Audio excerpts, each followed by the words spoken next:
Tante aja bisanya. Pokoknya Mila nggak mau tahu ya. Mau ayah dan ibu setuju atau enggak, Mila akan tetap nikah. Mila nggak peduli.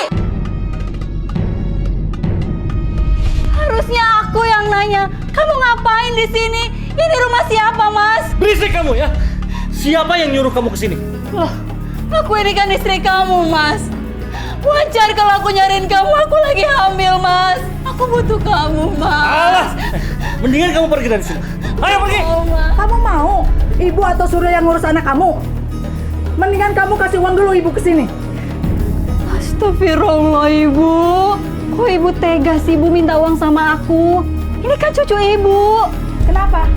Kamu nggak mau? Kamu nggak mau ngasih uang? Ya udah, pergi dari sini.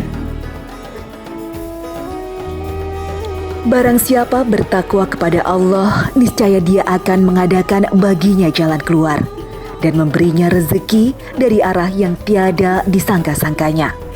Dan barang siapa yang bertawakal kepada Allah, niscaya Allah akan mencukupkan keperluannya. Sesungguhnya Allah melaksanakan urusan yang dikehendakinya. Sesungguhnya Allah telah mengadakan ketentuan bagi tiap-tiap sesuatu. Quran Surat At-Talaq ayat 2-3.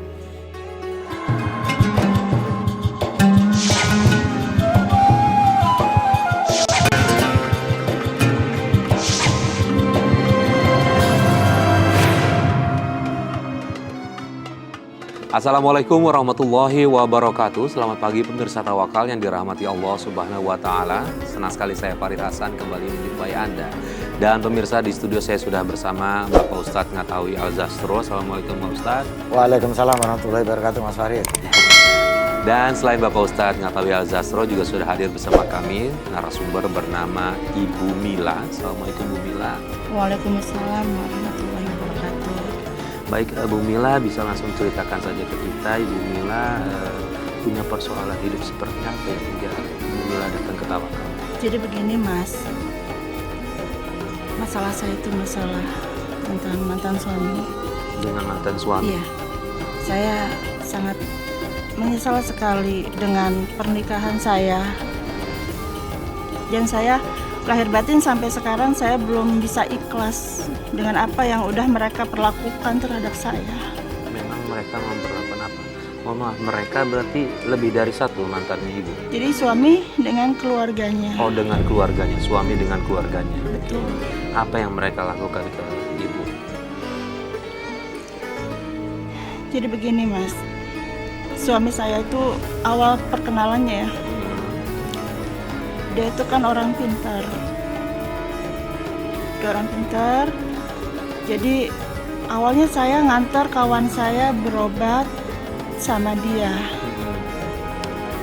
Setelah ketemu dan kenalan, saya dibuatnya jadi suka gitu Mas sama laki-laki itu. Saya dibuatnya suka. Akhirnya saya menjalin hubungan dan menikah. Walaupun orang tua saya tidak menyetujuinya. Alasan tidak menyetujui kenapa? Boleh tahu? Karena pekerjaannya dia? Awalnya kan orang tua belum tahu pekerjaannya seperti itu. Iya. Jadi alasan orang tua itu, kamu kan baru kenal sama dia, kamu belum tahu sifatnya bagaimana. Dan juga usia juga terpaut jauh dari saya. Dia jauh lebih tua? Iya. Nah, kira-kira apa yang membuat Ibu tertarik sama dia? Itu saya nggak mengerti ya Mas, karena saya menikah atas dasar diguna-guna Mas, karena dia orang pintar itu tadi. Nah, Ibu tahu diguna-gunanya dari mana? Karena berdasarkan dia buka praktek begitu? Iya, dia buka praktek. Berdasarkan itu atau memang Ibu merasakan sendiri gitu, memang tadinya awalnya nggak suka kok tiba-tiba cinta mati sama dia begitu? Awalnya saya nggak ngerasa kalau saya diguna-guna, sekalipun temen yang saya antar itu awalnya ingat gitu kan.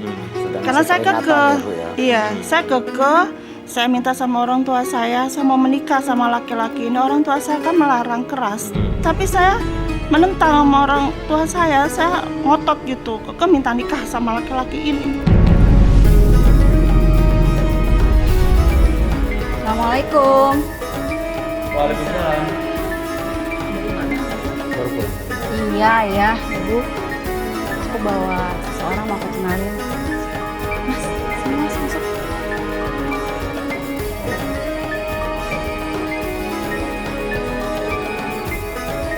Duduk Mas. Duduk dulu ya, Ibu.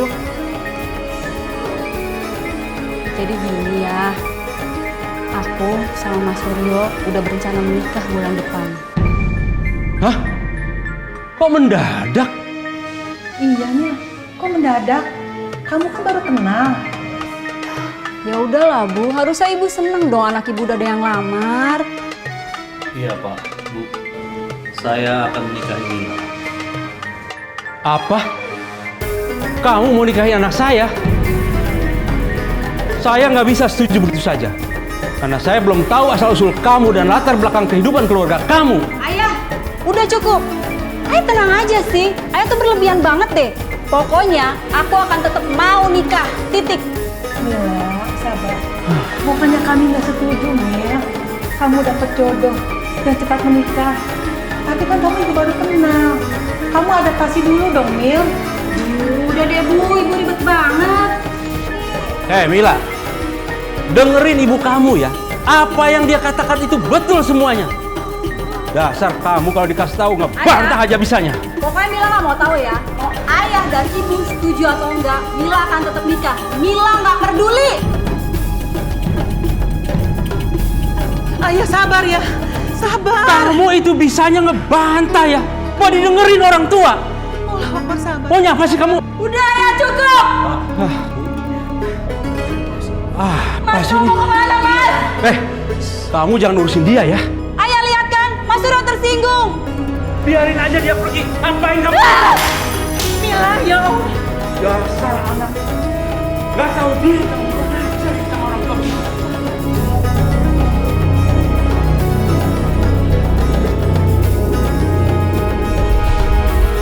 Pak Ustadz, lumayan banyak sih juga terjadi seperti ini Pak Ustadz. Ya. Menurut anaknya baik, tapi orang tuanya belum tahu apa-apa, tapi tetap memaksakan anak untuk terus menikah. Pak Ustadz. Inilah akibatnya yang sama. Artinya komunikasi yang berjalan baik itu yang sampai pada taraf empati, yang bisa memahami, itu komunikasi derajat yang baik. Yang kedua adalah kalau keputusan itu diambil secara tergesa-gesa. Itu ya, makanya kan agama selalu mengingatkan bahwasanya tergesa-gesa itu bagian dari setan. Atau ajal menasyawatin, bahwasanya tergesa-gesa itu adalah pekerjaan setan. Maka memutuskan sesuatu, apalagi ya hal terpenting seperti pernikahan, itu harus dengan cara yang tidak dipikir dulu, ditimbang dulu secara bisa, karena ini terkait dengan perjalanan panjang masa depan. Ini Islam mengajarkan seperti itu.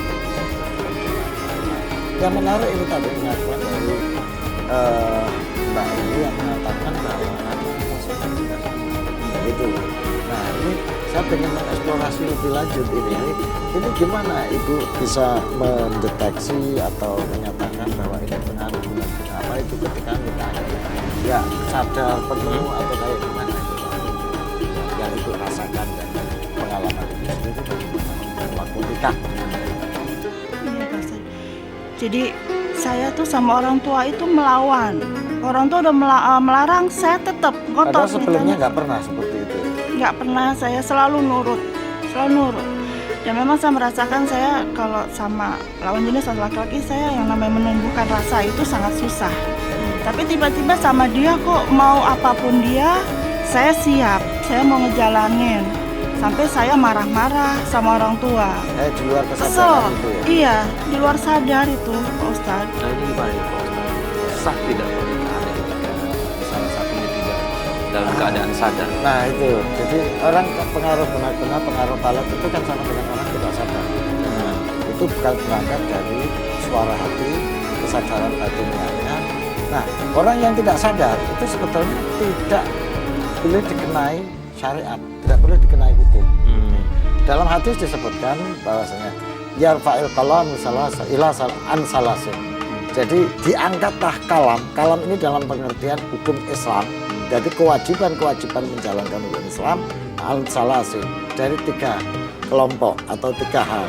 Yaitu yang pertama an-na'imin hatta yastaiqidhu. Jadi dari orang tidur sampai dia bangun. Jadi orang yang tidur itu nggak kena hukum Islam. Jadi kalau Mas Faris ya misalnya tidur dari jam 9 pagi sampai jam 6 sore itu nggak kena kewajiban sholat dulu. Karena dia lagi tidur. Sampai Mas Faris bangun baru kena lagi hukum. Gitu ya. Yang kedua an-sobiyin gitu ya, kata yahkami. Jadi dari anak kecil sampai dia dewasa. Gitu. Kata yahkami.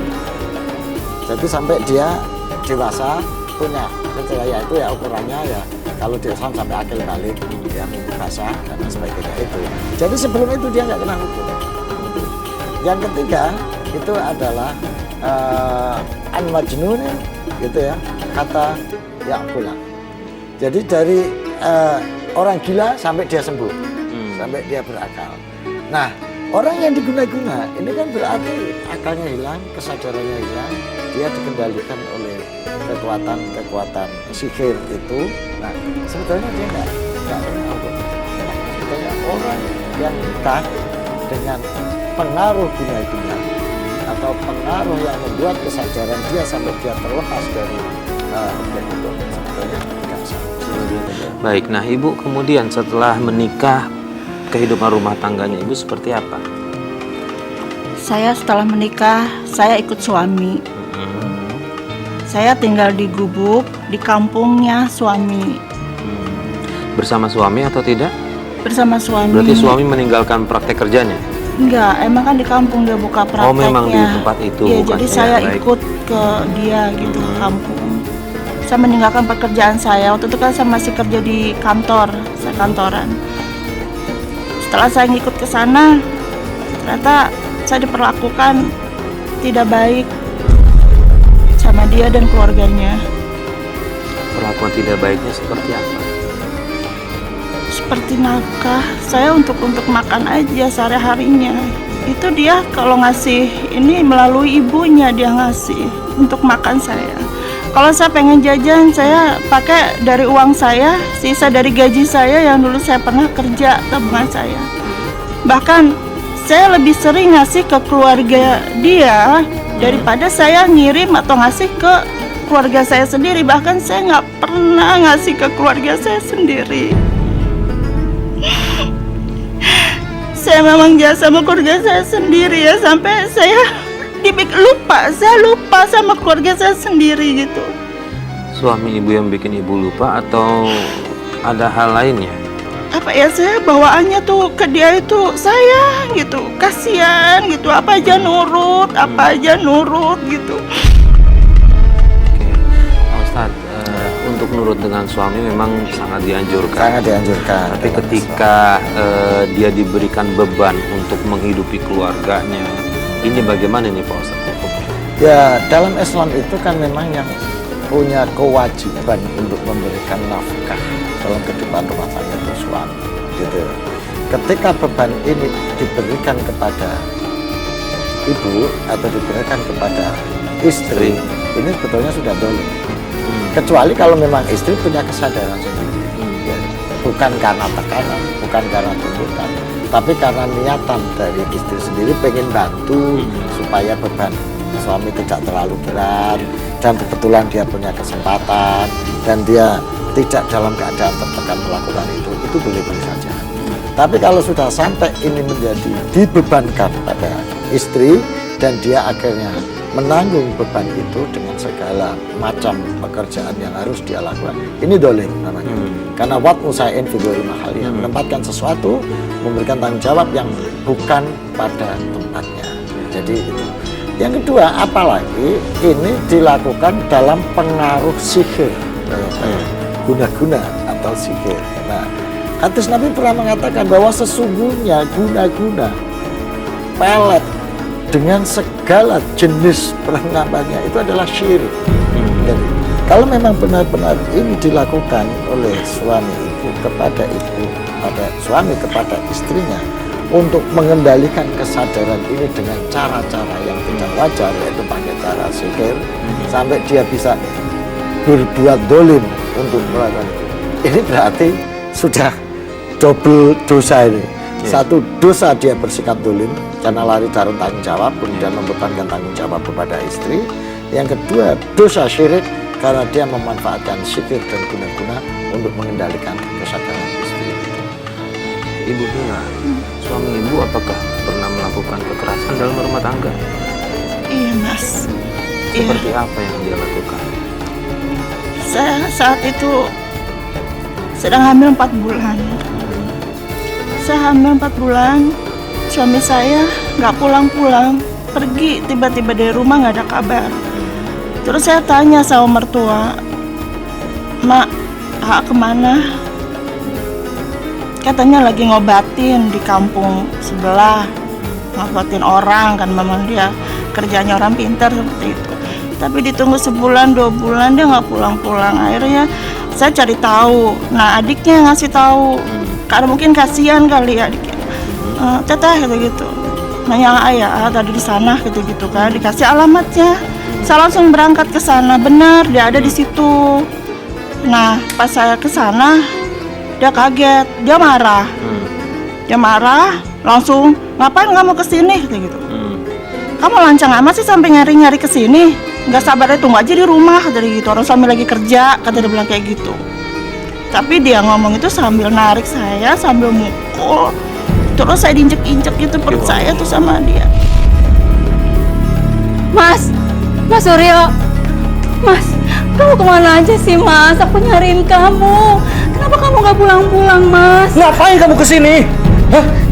Harusnya aku yang nanya. Kamu ngapain di sini? Ini rumah siapa Mas? Berisik kamu ya! Siapa yang nyuruh kamu kesini? Loh, aku ini kan istri kamu Mas. Wajar kalau aku nyariin kamu. Aku lagi hamil Mas. Aku butuh kamu Mas. Alah! Mendingan kamu pergi dari sini. Ayo pergi! Oh Mas, aku mau sama kamu aja Mas. Ayo kita pulang. Dengar. Kamu itu udah gagal rencana aku. Pergi kan? Mas, aku mau ayo kita pulang Mas. Atau izinin aku ikut sama kamu Mas Suryo. Aku mohon Mas. Kamu tuh rusak segalanya. Mas Suryo. Mas Suryo.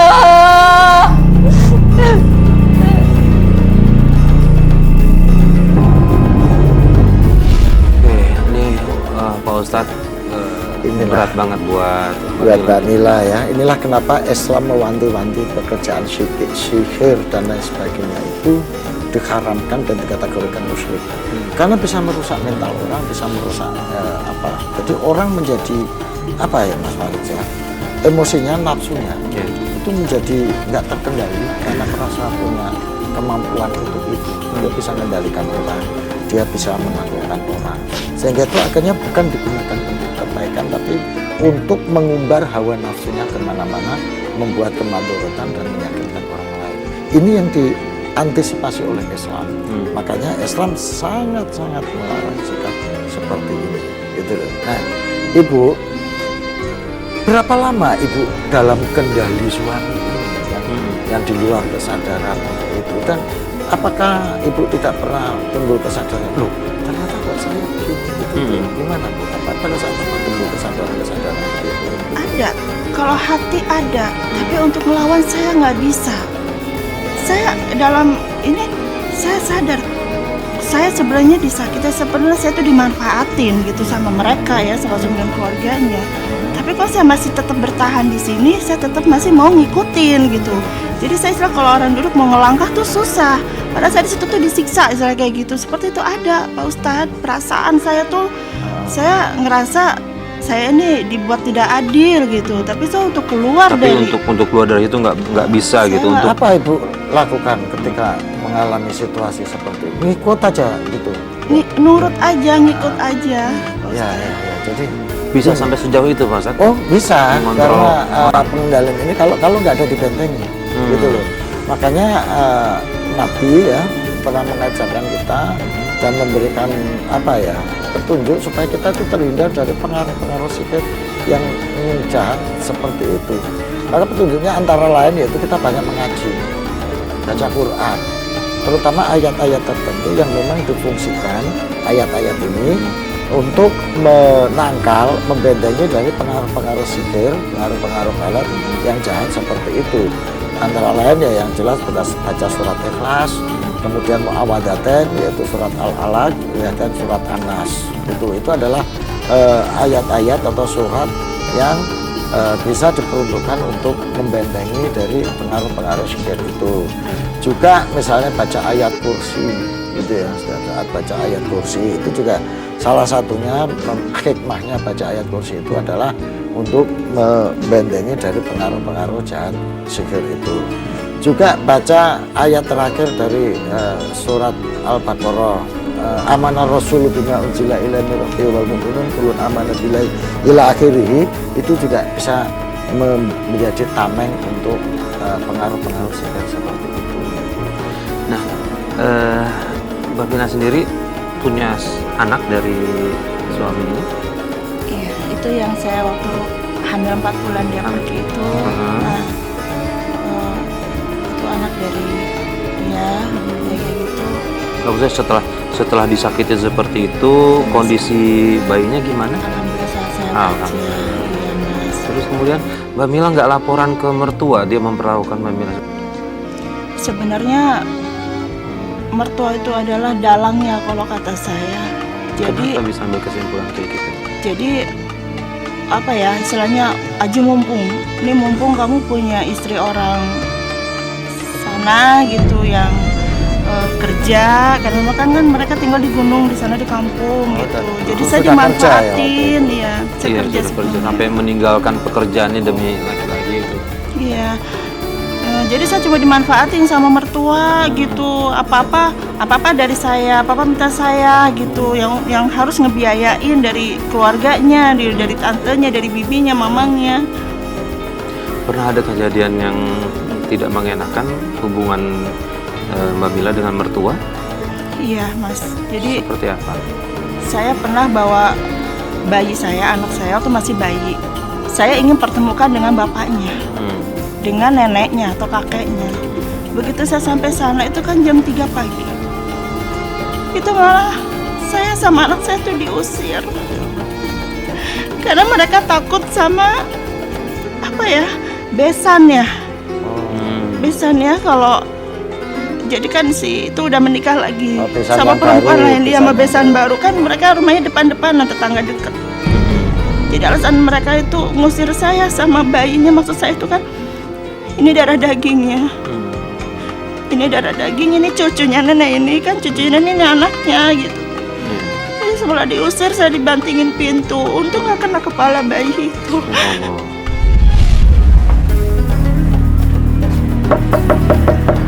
Assalamualaikum,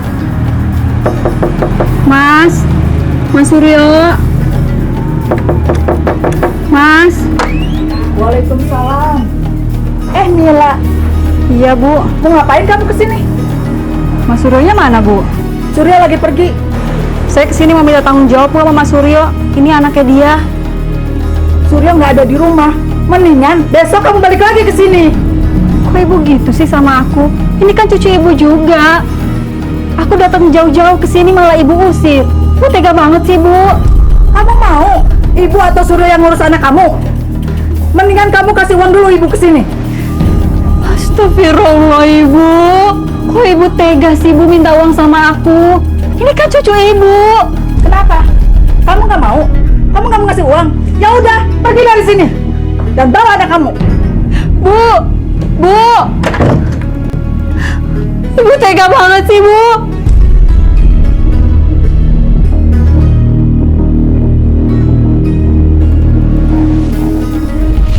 Seperti ini faktanya terjadi nih. Terjadi dan ini sudah eksploitasi.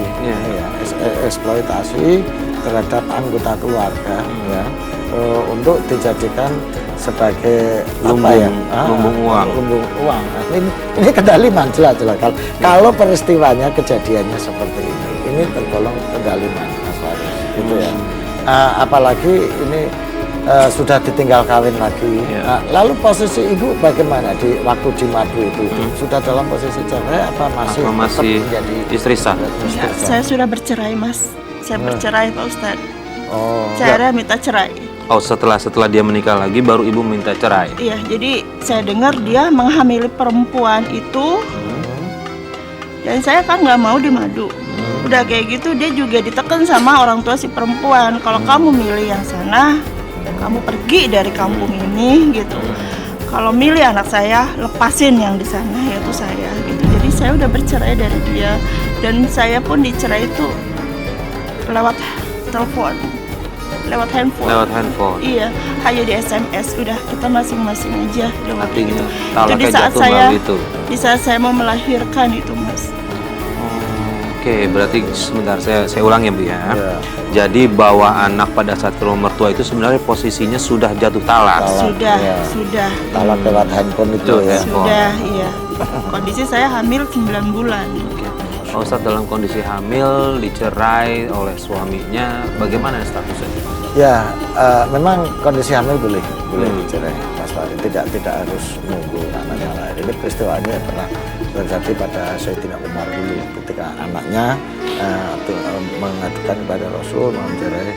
Ya, enggak boleh, tidak harus menunggu anaknya lahir, gitu ya. Tapi yang jadi persoalan di sini ini kan pertanggungjawaban ini, gitu. Karena dia boleh menceraikan istrinya, tetapi anak kan tetap menjadi tanggung jawab dia. Karena dalam Islam pun memang aturannya seperti itu. Itu satu. Yang kedua, ketika dalam posisi cerai itu memang harta itu, karena memang ada hartanya ya.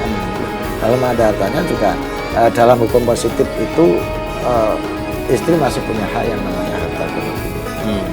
Apalagi kalau sebelum nikah harta itu memang menjadi milik istri. Nah itu kalau dia bercerai maka ini harus tetap menjadi milik istri. Karena harta itu ada dua, ada yang dari istri sebelum nikah, ada dari suami sebelum nikah. Nah itu ada yang setelah nikah kemudian harta ini milik berdua, gitu kan. Nah ini kalau terjadi perceraian itu, nah itu bisa dihitung ulang untuk melakukan ini dengan cara islah itu atau perdamaian itu. Nah itulah yang saya maksud ketika dia bawa anaknya. Kalau toh itu harta nggak ada, mestinya pertanggungjawaban itu adalah untuk anaknya, karena ini tetap menjadi tanggung jawab dia sebagai seorang ayah. Lalu kemudian sikap dia sama anak ibu bagaimana? Dia sama anak saya nggak peduli. Padahal itu kan darah daging sendiri juga ya. Darah daging dia sendiri. Dia nggak peduli sama anak saya, sama anak dia itu dia nggak peduli. Dia aja ada omongan begini, nitip ke emaknya ya, ke ibunya dia waktu saya bawa bayi ke sana ya, bawa bayi ke sana. Bilang aja mak, kalau anaknya pengen diperhatiin, kalau mau ngasih uang titipin aja ke mak, kalau mau ngasih uang ke saya. Itu ayahnya ngomong kayak gitu, bapaknya itu ngomong kayak bapak si bayi. Jadi bilang ke mertua, mak saya nggak berani nemuin. Tapi kalau misalkan mau ngasih duit terima aja ya mak ya, kayak gitu. Baru saya mau sayang sama anak. Itu ayah macam apa yang kayak gitu, coba deh mas. Anaknya sendiri istilahnya mohon maaf diperdagangkan dengan cara seperti itu, perdagang kasih sayang dengan cara seperti ya ibu sekarang yang sabar. Tapi ini orang tua bagaimana? Orang tua ibu setelah tahu kejadian ini, apakah sudah tahu atau belum peristiwanya yang seperti itu? Ya akhirnya kan saya kasih tahu juga, karena memang lama kemana ini kok kamu di sini, bapaknya kok nggak pulang-pulang gitu. Akhirnya kan saya kebuka juga gitu, karena kenyataannya saya udah nyusul ke sana sama bayi, saya malah diusir. Saya berharap dia mau berubah pikiran untuk bisa balik lagi. Jadi saya masih nutupin tadinya sama orang tua saya. Tapi kayaknya nggak mungkin dia balik lagi. Saya nggak mungkin selamanya menutupi. Akhirnya saya terbuka lah. Setelah gitu, terbuka, reaksi kedua orang tua ibu bagaimana? Ya, ibu juga kan kasihan pasti sama anaknya ya. Dan memang mengulang lagi kalimat yang dulu. Udah dibilang dari dulu juga awalnya. Kamu belum tahu siapa dia. Kamu maksa, kamu ngotot, ya udah kan memang kamu yang ngejalanin. Ada ibu pasrah, bisa apa? Kata ibu gitu. Saya dengar juga katanya dengan kondisi seperti ini, akhirnya Mbak Mila menimbulkan rasa dendam ke ayahnya anak sehingga nggak boleh bertemu ya sama anak ya. Saya punya niat seperti itu, Mas. Saya punya niat, saya nggak akan pernah mempertemukan anak ini dengan bapak biologis atau bapak kandungnya. Karena memang dia aja ngomongnya seperti itu. Gampang nanti kalau udah gede mah saya temuin kalau anak saya udah sukses baru saya mau ketemu. Kalau alasannya seperti itu boleh Pak Ustadz seorang ibu memutus hubungan Ya. dengan ayah. Jadi begini Ibu ya, kalau alasannya dendam itu tidak boleh ya. Tapi kalau alasannya satu untuk menyelamatkan anak dari pengaruh jahat orang tua itu diperbolehkan. Atau alasannya untuk mendidik, menyadarkan orang tua supaya siapa tahu setelah anaknya dipisahkan nanti timbul perasaan iri dan kasih sayang pada anak, itu boleh. Tapi itu Bu, kalau niatnya karena Ibu pengen balas dendam supaya sakit hatinya, supaya kesedihannya terasakan oleh dia, maka jangan sampai. Ya kalau dia sedih Bu, kalau dia enggak kan malah Ibu nggak baik juga gitu ya. Nah Ibu Mila kira-kira ada pertanyaan yang mau disampaikan ke Pak Ustadz yang mungkin masih mengajal di diri Ibu Mila? Iya ada, Mas. Iya, apa? Iya, gini Pak Ustadz, sebelum saya dijatuh talak sama dia tuh kan nggak terasa masih baik-baik aja lah gitu. Iya, iya. Rambut saya pernah dicabut nih dari ubun-ubun kepala itu 3 lembar sama dia. Memang sih kan nggak keciri ya. Di alas saya ada kotor nih apa nih mau cabut. Belum kena, tarik lagi. Coba-coba dari sebelah sini tarik 3 kali. Cuma pas ketiga kali saya sadar apa ini gitu nah. Tapi semenjak itu rezeki saya jadi seret Pak Ustadz. Biasanya ya alhamdulillah saya dapat aja gitu. Tapi kalau ini orangnya baik tapi ngasih kerjaan enggak gitu. Apa ada pengaruh dari rambut itu? Bisa jadi itu sihir yang dilakukan oleh suami untuk menutup jalan ibu ya, karena nggak bisa dieksploitasi akhirnya jalannya ditutup. Ini bukan suudon ya. Ini perkiraan kalau ibu memang merasakan seperti itu. Jadi begini ibu, memang ada orang jahat yang berupaya menutup jalan rezeki, jalan hidup orang dengan segala cara, termasuk cara-cara spiritual yang seperti itu, yang itu sering dalam Islam disebutnya sihir ya. Tapi Islam juga memberikan cara untuk menanggulangi itu. Allah akan tetap memberikan rezeki kepada orang yang dia kehendaki. Jadi nggak usah khawatir. Jangankan dicabut 3 helai rambut, dibotakin seluruh rambutnya, kalau Allah mau membukakan pintu rezeki pada hambanya akan tetap diberikan.